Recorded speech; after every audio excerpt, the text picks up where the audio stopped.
alam niya kung sino. Eto na. Yung mga panahon yun kasi, meron siya yung ibang mga co-stars namin doon sa pinudo sa pelikula. Inalagaan niya. Siguro mga 5 boys yun. 5 good-looking boys. Okay. Oo. Kapilido pa nga na Alan yung isa. Isang sexy star. So ito nga yung 5 boys na ito. Ang ginawa niya, syempre pabongga, special sa kanya. Ay kinunan niya ng mga bahay. Mga?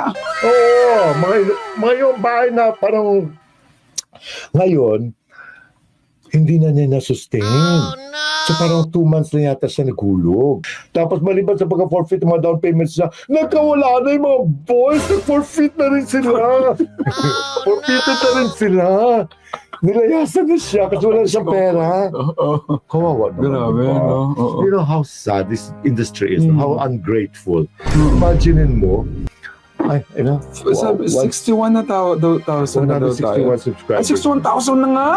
Ano? Maraming salamat, 61,151 subscribers! Thank you talaga in person. Akala natin Even in nila pictures. 56 lang Even in tayo, pictures, no? thank you, ha? May Chloe ba tayo, Nay? Eto na, basta diba, malungkot yun lang, diba? Of course. Kumbaga, umasa sila, Oo. tsaka minahal ka na rin nila. Kailang siyempre, hindi naman kasalanan ng producer, kasi wala siya may panghulog. So, nag-pretend kasi siya nakala super billionaire siya, tapos wala naman pala siya may sustain. So, mga boys, nag-alisan. Yung isa doon, nag-born again Christian na lang.